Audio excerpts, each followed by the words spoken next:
Well, good afternoon, everyone, and welcome to a meeting of the Montgomery County Council's Education and Culture Committee. I apologize. I'm actually having some technical difficulties. I know Councilmember Duwando is experiencing the same thing as well. And so I think he may try and join on in a moment, but want to welcome everyone. And I want us to go ahead and get started and not be delayed by the fact that we're having some of these technical challenges, which we know always happens. It's certainly understandable. I want to start off with our Montgomery County Public Schools. I know that we had originally had the order and set our Montgomery College to go first, but I know that MCPS has a prior engagement and so therefore has to go. So I want to welcome Dr. Monifa McKnight, Ms. Linda Farrell, Mr. Jimmy DeAndrea, Mr. Derek Turner, Deanne Collins, Helen Nixon, Nikki Hazel, Thomas Klausing, and Yvonne Alfonso Windsor, all to the meeting, and just want to say thank you very much for being a part of this call. This is to talk about the 2.5-year plan for MCPS and also the summer and fall operations, what we're looking to do as far as setting up for this summer to make sure that our students are prepared, and then for the fall as well. So I'm going to turn it over to Ms. Rodriguez-Hernandez to walk us through the packet. But did want to first turn it over to Dr. McKnight if you have any opening comments, our acting superintendent of Montgomery County Public Schools. Thank you so much, Councilmember Rice. It looks like I am also having a technical difficulty. I have been trying to click video, but I am only getting a dark screen. It is that type of day. Trust me, I understand.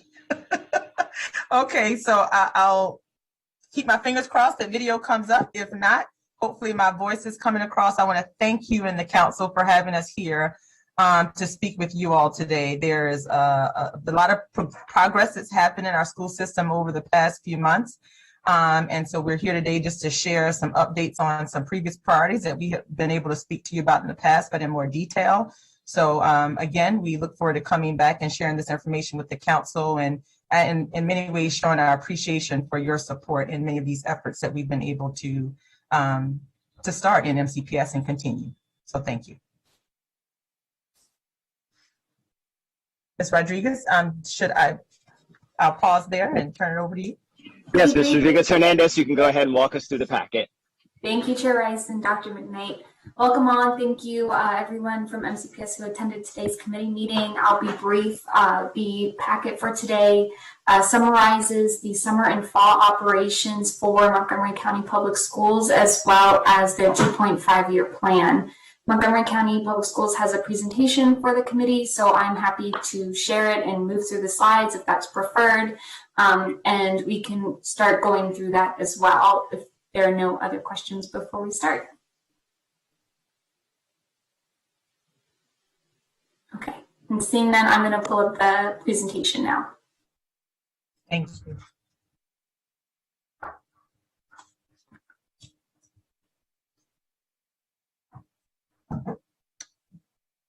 All right, I will go ahead and kick it off.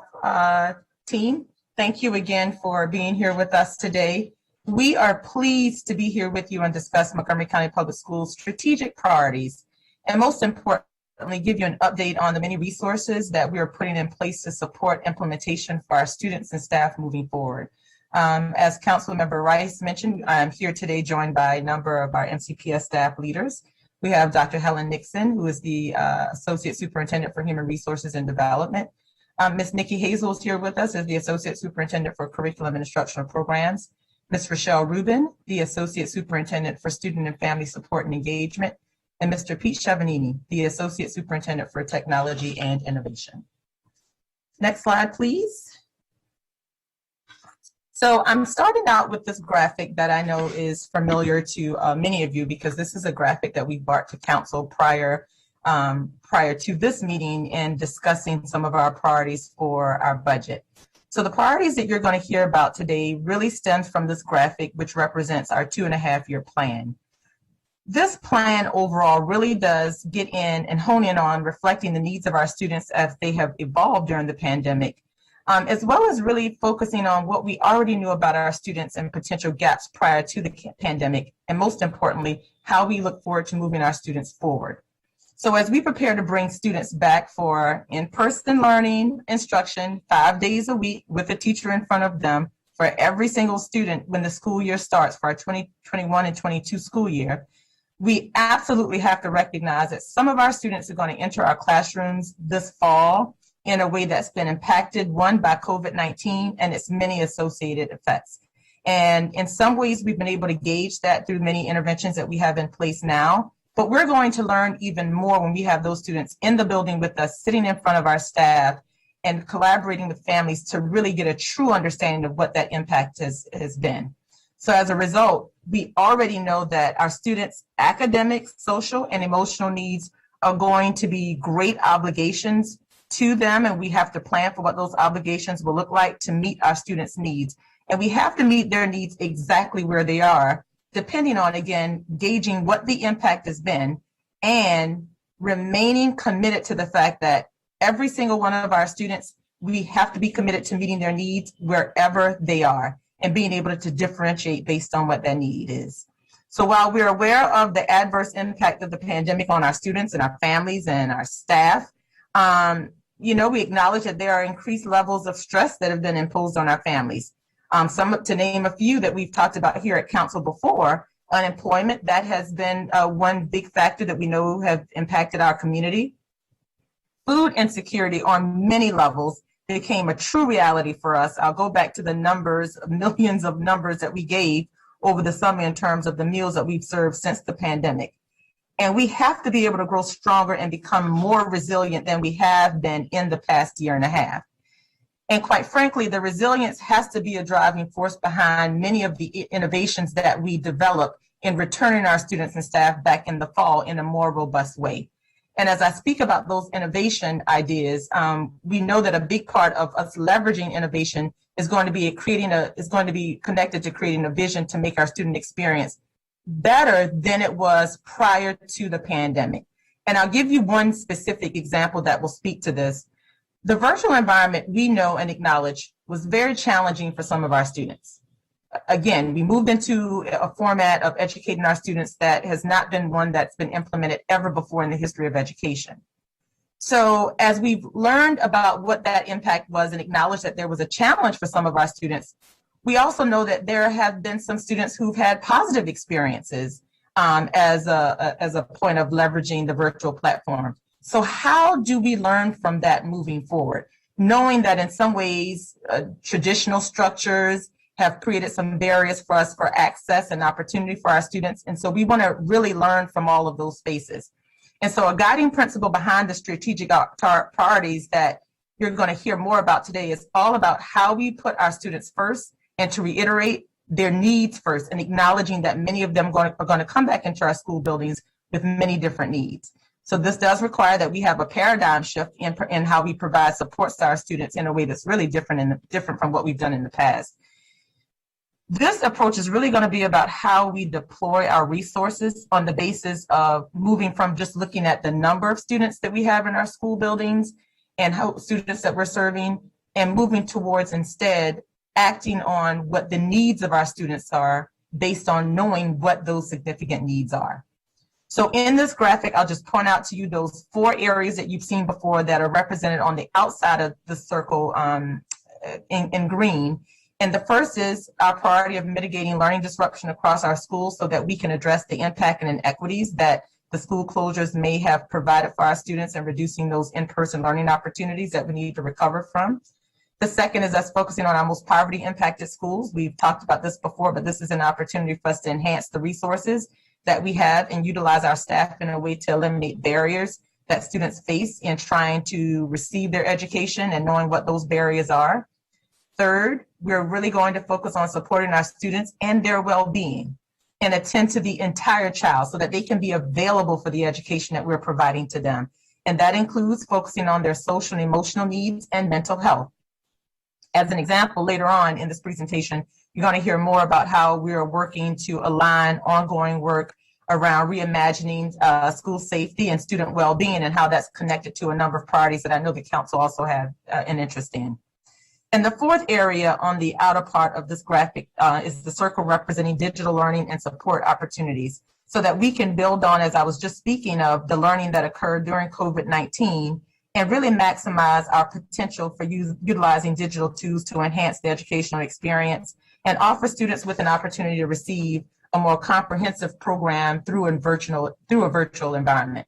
So those are the areas that you've heard about before. Today, we're going to go into more detail about those areas and how we are planning for implementation to support our student needs. I do want to hit on the inner circle in this graphic. This is one that we may not have spoken much about, but it really gets at the importance of creating an infrastructure in MCPS that provides us to leverage those outer circles in a more robust way. And those areas focus on policy, operations, human resources, and budgeting, so that we can leverage the components of the outer circle in a really cohesive way for our students. So these are the priorities that are a starting point behind our investments in student learning. And now I'm going to share with you how we actually utilize those investments more specifically. So in this graphic, I'm going to focus on that inner circle that I was just talking about, the policy, operations, human resources, and budgeting. And I'm going to really hone in on human resources and operational for just a moment here. Again, not an area that we've spoken a lot about. But we have to shift our attention from our outer priority circles to really looking at that inner circle, because that represents, like I said, structure that allows us to be able to coordinate our efforts in a cohesive way that will allow us to sustain some of the learning we've had over the past year for now and in the future. And I'll start with our student needs really being the force that has to drive how we organize and implement infrastructure in MCPS. So when we think about organizational structure, there are a few examples that I'll share with you.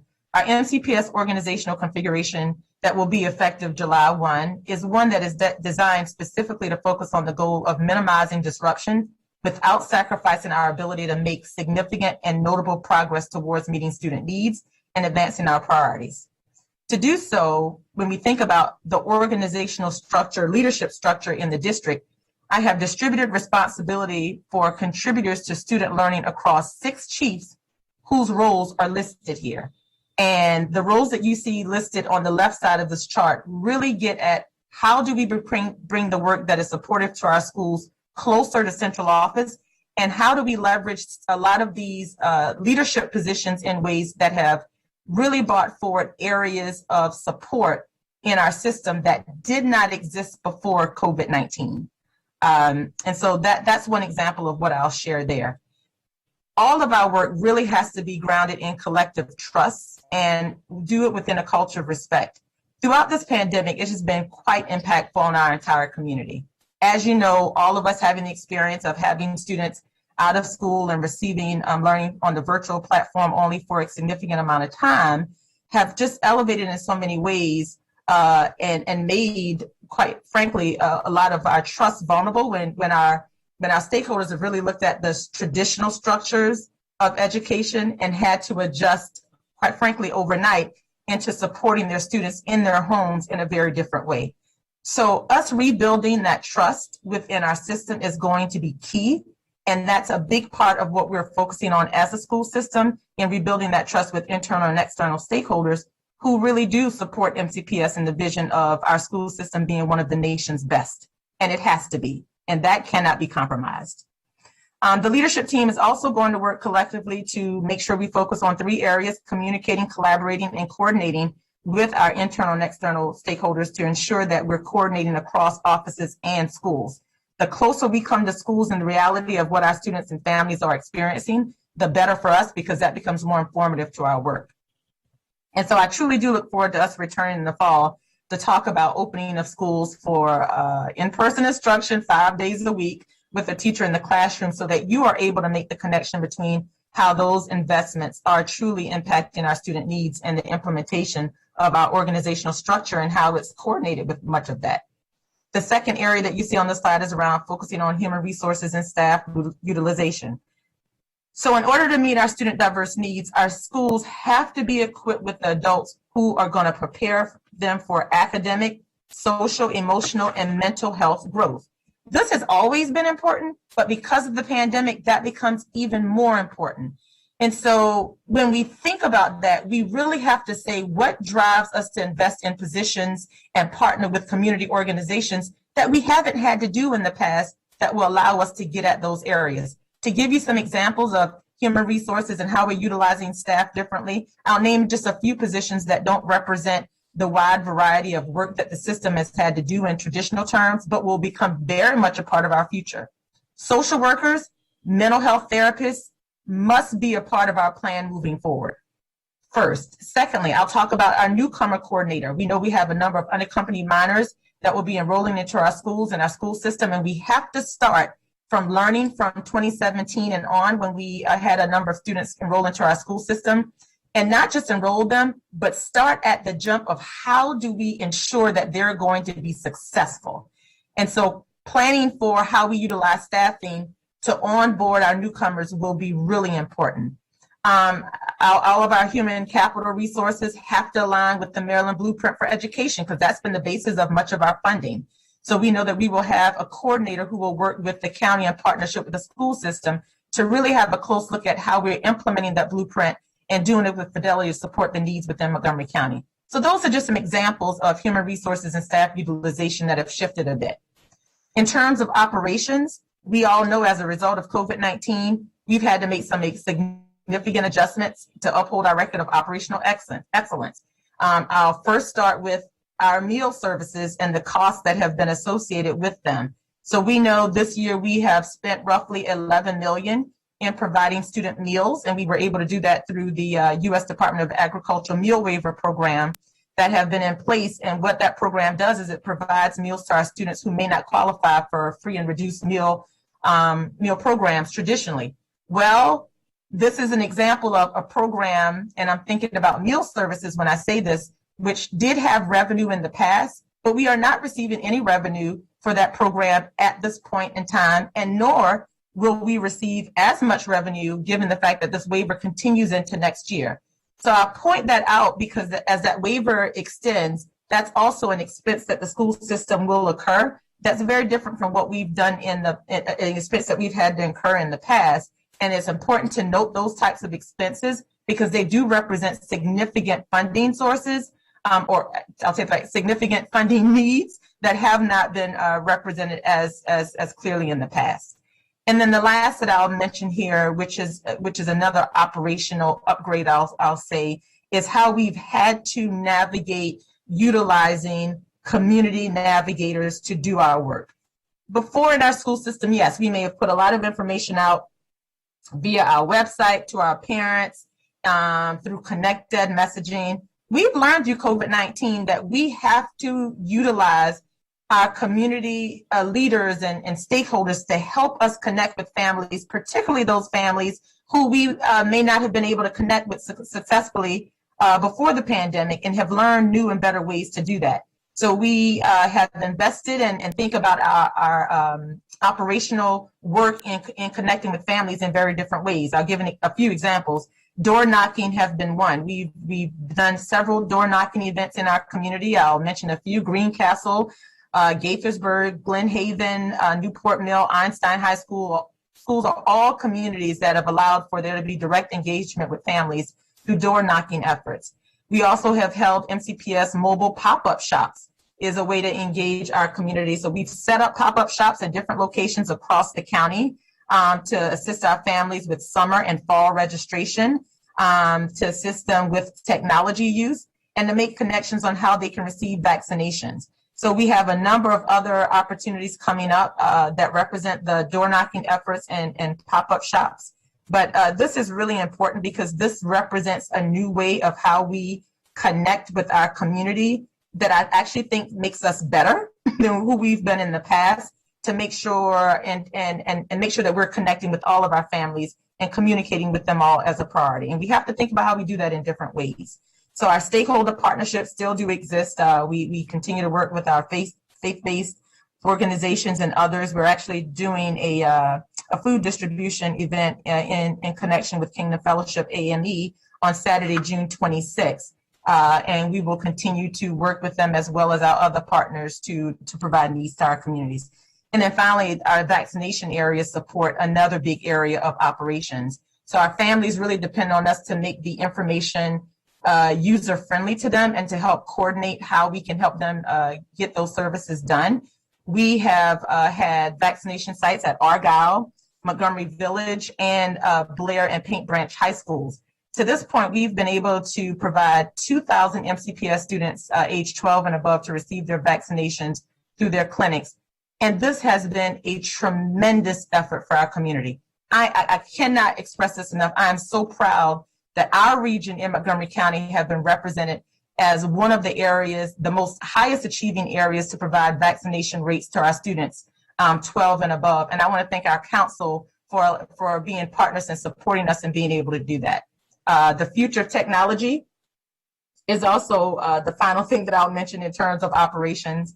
Councilmember Rice, and we've spoke about this before, this goes beyond when we really think about the future of technology, us just providing an online opportunity for our students. But there are a number of experiences we want to provide to them. Like, for instance, we've learned that opportunities like internships may have presented challenges for our students to get in the cars and drives and provide transportation to different areas that are within our community and outside of our community for our students to really get experience to on the ground work that's important to them that relates to career and college readiness.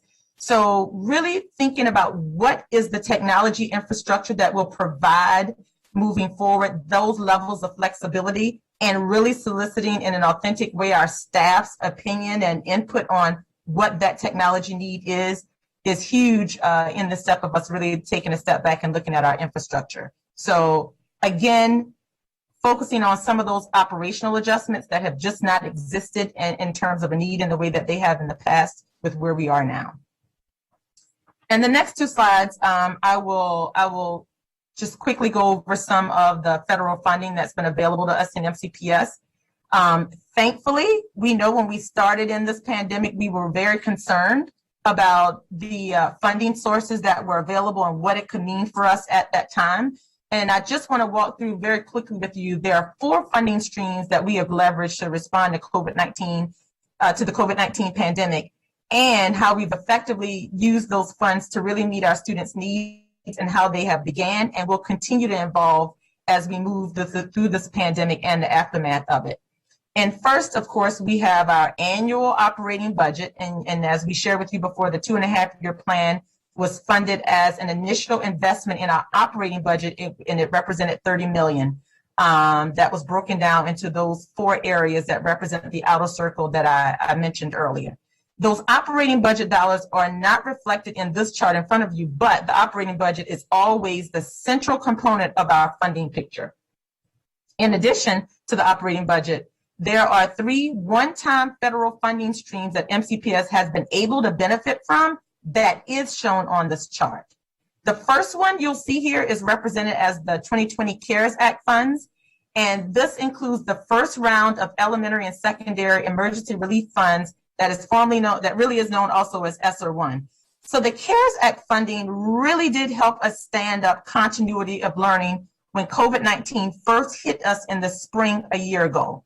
And when you think about CARES funding, what I will liken that to is the CARES funding is what was in place to get us through the spring. The second funding source that you'll see here is the $112 million that is available to us in the Sr2 funds. And this was appropriated at the end of the calendar year 2020. I like to think about Sr2 as the funds that came at a time that allowed us to be able to be rescued for some of the impact of COVID-19, but also allowed us to plan for a bit of stabilization.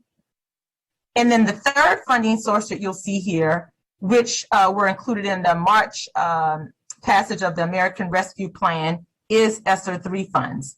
And today our discussion of resources is going to focus on Sr2 and Sr3 funds and their relationship with the priorities identified in the 2.5-year plan. And when I think about Sr3 funding, I like to align that to how that funding source represents recovery and specific strategic investment for the system moving forward. Next slide.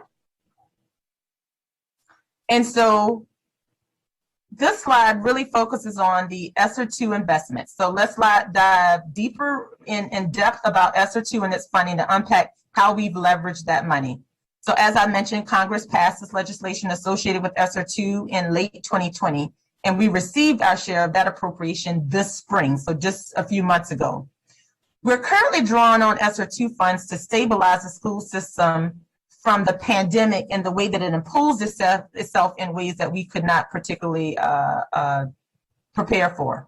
And especially we can look at this chart and see that there was stability that was secured through significant investment through certain areas that you'll see called out here very clearly. One, tutoring and interventions became very important because we needed to provide students time in addition to the school day to get caught up on their learning.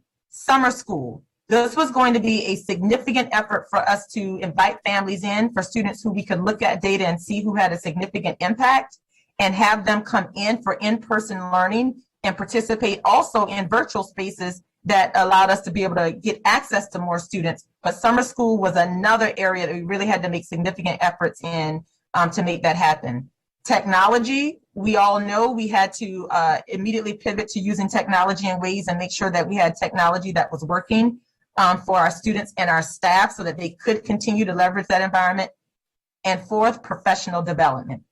Professional development is really important because we can put all of these supports in place, but if we do not invest in training and supporting our staff so that they can implement this to the highest level appropriate to make an impact on our students, then we have to, then say we have the structures and resources, but we got to prepare the workforce to implement them in a meaningful way to students. And so that's why you see a significant area of investment there in professional development. And that's also why I'll point back to our organizational structure. You'll see that we focused on coordinating system efforts and organizing around a priority of professional development as well. So having these funds available to support these areas really do build a bridge between our, I'd say, educational model and how we needed to operate during the pandemic and investments that we need to make through the operating budget as we return to full-time in-person instruction. The next slide, Sr3 funding, and we received this in the amount of $252.1 million.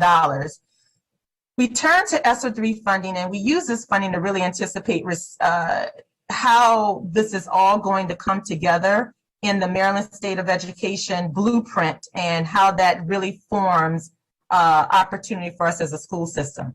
So under federal law with Sr3, we are required to spend 20% or 1/5 of the dollars we receive to address learning disruption and loss that resulted from the pandemic. So that's a starting point for us for Sr3 funding. It has to be focused in that area. And as we've also discussed, doing so already is absolutely our first priority. So that is consistent.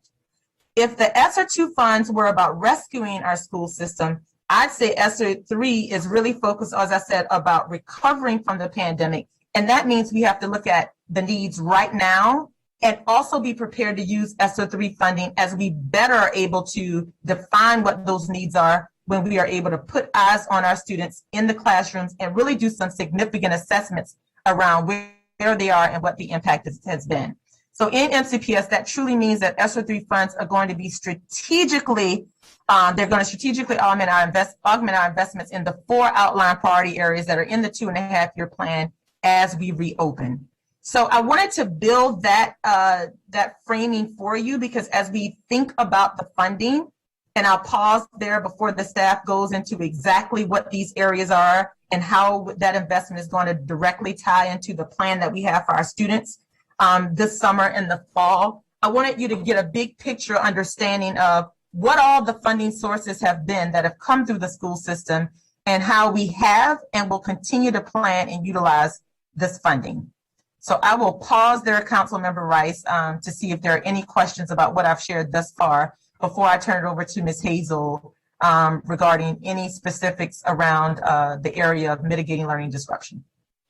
And if you'd like us to continue, we can do that as well. I have a question. Yes. And so do I after you, Nancy. Yeah, Thank you. Thank you so much. Superintendent McKnight for that presentation, and thank you to all of you who are here. This is the stellar leadership of MCPS. I'm really excited to see everybody and really appreciate the presentation as well.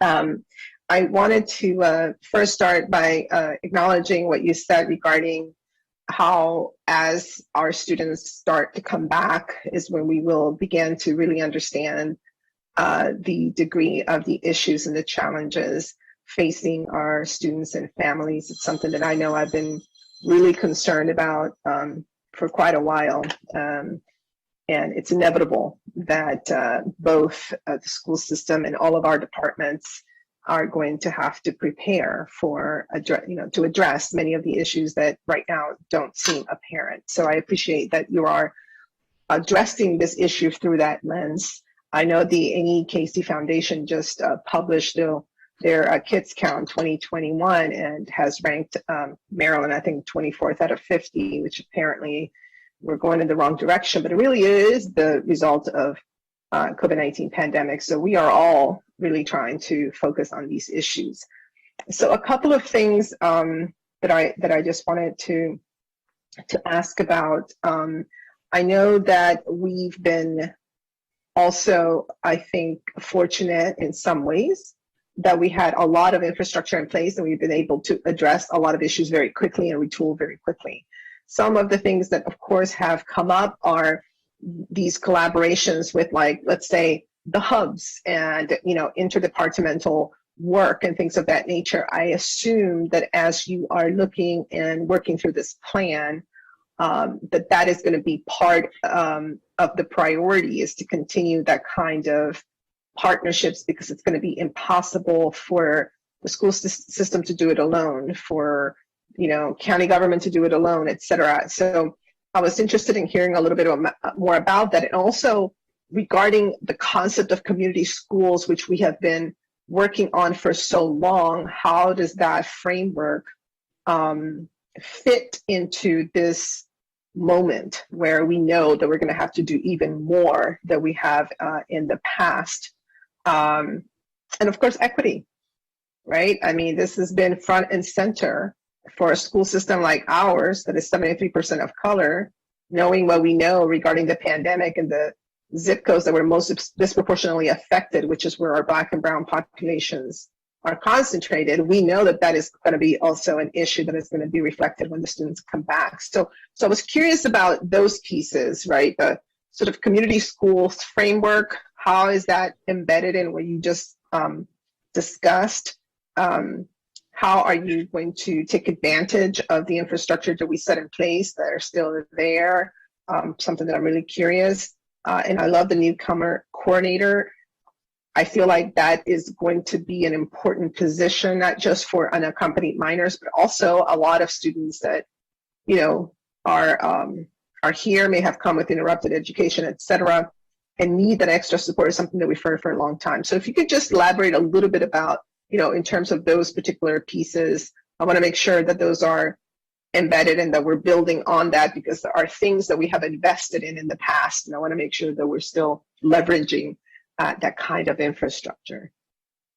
Absolutely. And thank you so much, Councilmember Navarro, for raising those key points, because this is what it's all about, the very parts that you mentioned. I'll work backwards from your question. And the first one was about community schools. So I don't want to take her thunder, but I know Dr. Nixon is going to talk a bit about that when we talk about most poverty impacted schools. And so a big part of that work has started years before, a few years back. And so we have not lost that and have been able and been trying to align exactly how that priority continues to fit into the Maryland blueprint. And so she'll talk more about that, and Ms. Rubin will as well. So we'll come back to that, because that's the part that we want to be able to pull out. Secondly, working with our community partners, and I use the example of, we want to be better than we were before the pandemic. And we've heard from our community partners in ways and in which they want to be able to help the system. And in some ways, we've had a lot of operations set up, and we had to figure out how they fit into that. Now we've actually flipped that thought on its head, and it's how do we engage them in visioning from the very beginning? And you mentioned our equity hubs. They served a specific and needed resource to us at a time where we could not have done it independently as a school system during COVID-19. And we've learned so much from that. They actually inspired us in working with the county government to say, Equity Hub being one, but how do we also connect with a number of the other partners that really helped us through the pandemic to come up with a menu of services that we can provide to our students and families during that out of school time?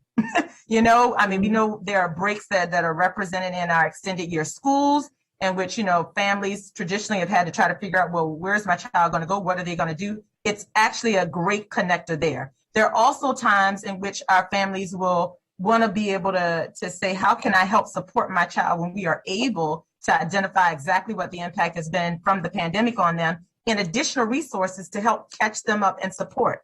So having that menu of out of school time partners, with our equity hubs being one, is a big part of what we plan to roll out in the fall to be a benefit to our families and to actually showcase lessons learned from all of those community stakeholders who have been significant partners to us during this time.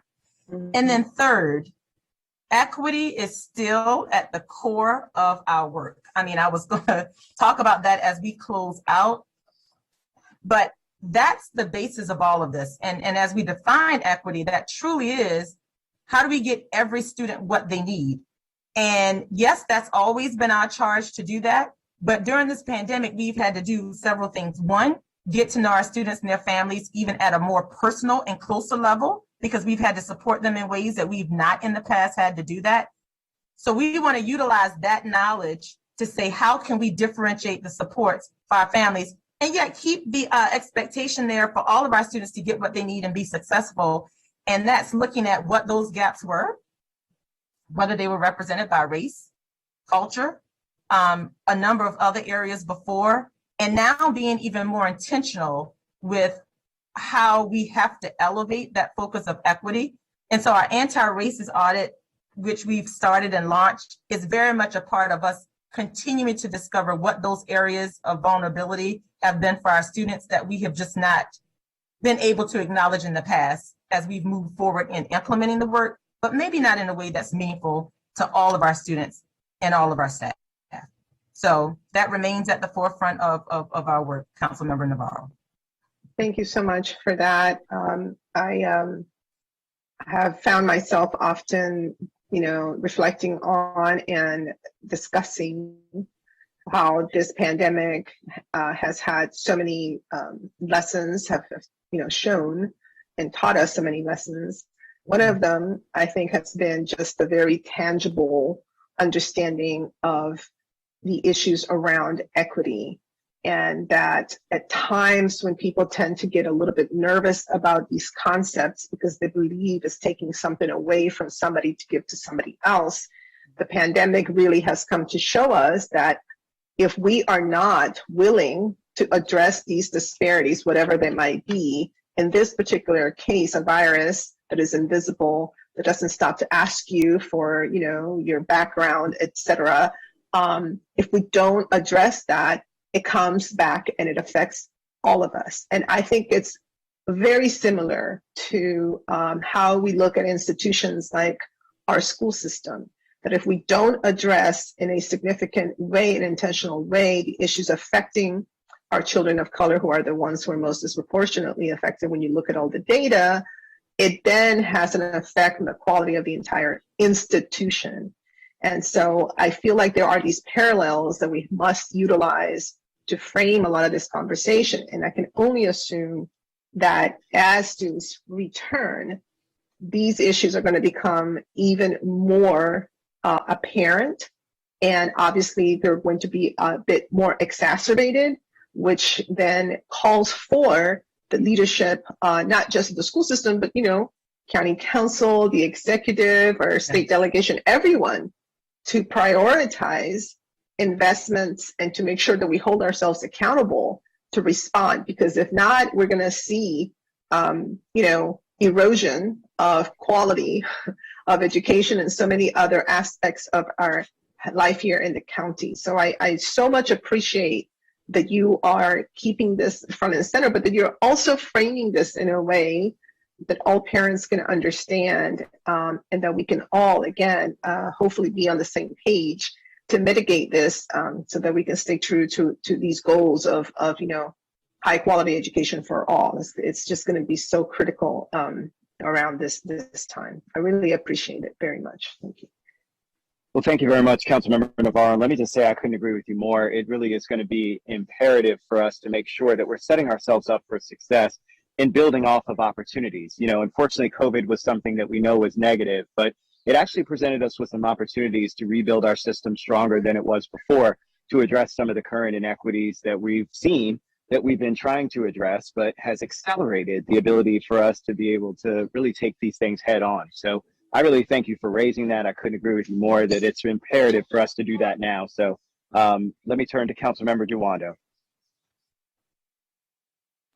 Thank you, Mr. Rice, and appreciate the whole team. And Dr. McKnight, sorry, can't see you. I'm sure I'll see you soon, hopefully in person. Great to see the rest of the team. Couple questions, and if it's appropriate to pause on one of them because you're going to get to it in the presentation, that's fine.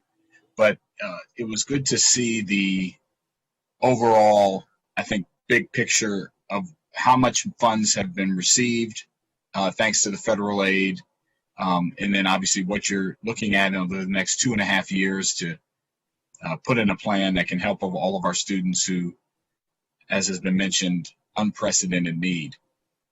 I wanted to ask something specific about the summer programming, the extended school year and the summer programming. And while I'm really glad we're offering it in a more robust nature, I have heard some things about the transportation aspect of it. And so I want to know what's going on there. I don't want to, what I've heard, I'll tell you what I've heard. You tell me if it's right, because it's always dangerous when you say you've heard something. But that there will not be transportation provided for some of these summer programming. And I want to know if that's true, confirm that. If not, correct my statement. And if so, what's the reasoning? I'm assuming it would be financial or logistical, because obviously we're all concerned. We know for the conversation we've just been having, we want our students to have access. For those who need transportation, that obviously is a significant barrier, just any time of year, but certainly during the summer. So if whoever's appropriate to answer that, please. So I'll jump in there, Councilmember Duwando. First, thank you for making us aware that that is some discussion that is occurring. Transportation should not be a limiting factor in terms of our students who are returning for in-person learning. Any stakeholder that may be experiencing some hardship with that, if you could just let us know so that we can better understand what that particular situation is, we will do that. The one factor I will say that's different for us this year is that we are opening all of our schools. We started out providing summer school services to all of our schools, which is very different from what we've done in the past. Now, of course, as we set up a program to do such, we've never had to provide transportation for all of our schools, but we had to wait and see exactly what that enrollment would look like so that we could be able to support transportation needs and in some cases combine some programs. Like we start out, we're going to provide summer school in all of our schools to encourage all of our families to participate. But after we have gone through a phase of staffing and recognizing that, okay, we may want to increase the use of staffing by providing some programs depending on the number of students that are involved, we would have to make some adjustments there. So that's where we are, but that definitely should not represent students who we want to come in person to be able to get back into our building. So there are. So I don't see any questions from my colleagues. Let me just say this, that I want to thank Montgomery College for continuing to be a leader when it comes to really looking at ways to continue to innovate in the post-secondary space. It really is one, whether it's Montgomery Code, whether it's working with MCPS on additional opportunities for folks to obtain their associate's degree while still in high school. I mean, these are the kinds of things that we know are crusading for equity amongst all of our students. So really just want to continue to applaud you for putting that great work to the number. So thank you for that. I have a quick question. Councilmember Joando, go ahead. Yeah, Sorry, thank Joando, I No, I didn't text you. No problem. Thank you, Dr. Rye and team. Really appreciate all the work that you're doing. Good to see you all, Mr. Sears and Rose and Ms. Griani. You guys are awesome. I know you're in a bit of transition, but you stay on track because you've had great leadership and you continue to implement that, and all of your team has been excellent. I really was happy to read and hear about what you're doing to support students who need help. That's really, really an important aspect of this. As I continue to say, the Montgomery College in particular, all of our institutions of higher education, the University of Shady Grove, obviously our state system, but particularly the role that you all are going to play here in Montgomery County in an equitable recovery and how we come out of this in a way, and our students have the skills, those who need retraining, get that retraining, being able to be nimble and help us in that effort. I feel really good about us being poised and ready to do that. And you talked about the emergency aid. I did want to ask just on that point, and you touched on it, but just how are you looking at how it's distributed in an equitable manner and tracking that process? And how do you expect to, do that going forward? What are you looking at into the fall? So I guess the first question would be how you're tracking, is it just who comes and asks for it? Are you being specific and targeting who you're reaching out to? Just if you could talk a little bit about that, whoever's appropriate. Well, I can start, and then Liz and Rose and Sanjay can follow up. So we have an application process for the students to be able to request those funds. We've been able to distribute it to more than, I believe, 5,000 students. We've been able to distribute it based on whether they were full-time or part-time students. So they got different levels of support based on their how they were enrolled.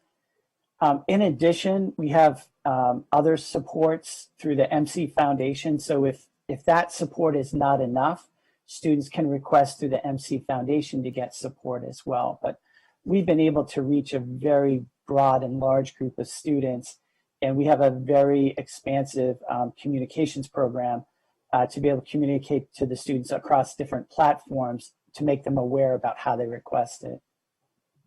And I'll ask Rose or Liz or Sanjay if they want to expand on that. So certainly, students, when they need help, they know how to get financial help. That happens one way. Our financial aid office has a pretty good understanding. They follow the data, which students are lagging, which students are not able to pay their bills, which students came in the fall, but they have not registered for the spring semester. So they proactively follow up with the students. Very strong advising and counseling program. Students go for advising and counseling. Our advisors and counselors also give students information. Hey, if you're having an issue with payment, you can go and get help this way, that way. Very happy to see that now international students and DACA students can also receive this support. I came as an international student, how much things have changed, let's celebrate that. So international student advisors are there, international student support office is there.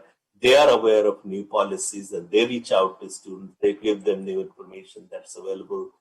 So there are different ways of reaching out to students and informing them about these great resources that are available for them now. That's great. Thank you. I don't know if there's that's totally suffices. And that's a great answer. On the return to in-person, just to be clear, I know there are some, I think you covered this, but just I've been getting the question a lot. You have some schools that are requiring vaccination. That is not our policy, my understanding. So could you just someone just clearly and concisely state the policy of Montgomery College for in-person learning? Our policy is strong. Vaccinations are strongly encouraged. As you know, our county, the infection rates are very, very low. So on-campus students who are coming for on-campus classes, they are not required to have vaccinations. But I will say, and I know Councilmember Rice, I can channel him. We want you to get vaccinated, and it's one of the reasons that Montgomery County leads the nation. Amen. Yeah, amen. That's right. And leads the nation in counties over 300,000, with 70+% of our 12 population vaccinated. So we want to keep that going. We agree. We agree with that.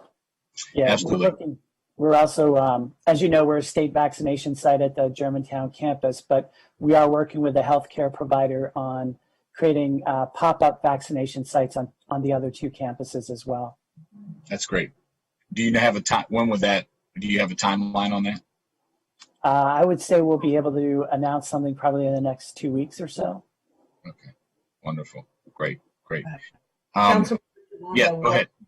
We're also going to partner with the county to do the same thing once the Germantown location isn't necessary anymore. We'll repurpose that energy and put some folks on our campuses, not only for our student population and staff population, but for the community as well. Absolutely, great. I had heard about that. I'm glad to hear that confirmed, and really appreciate just all that you all have done. As you know, I was a Montgomery College student this semester online, and the experience went swimmingly, and really appreciate all the work of your faculty and staff through the pandemic and supporting students. So thank you, Mr. Chairman.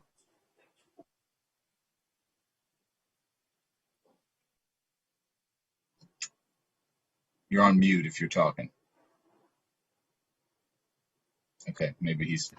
Sorry about that. No, I got it. Thank you.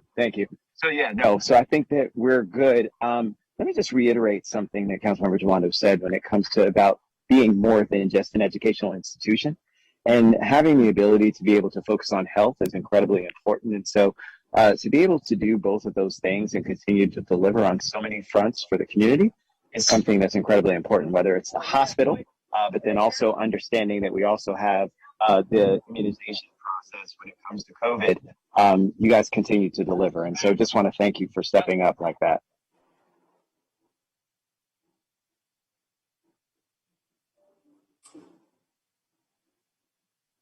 So I don't see any other questions. So I think that we are squared away. Ms. Rodriguez-Hernandez, have we left anything out? Nope, I think everything is covered. Thank you so much, everyone from Montgomery College. Excellent. All right. Well, thank you very much, ladies and gentlemen. We are adjourned. Thank you. Thank you all. Thank you.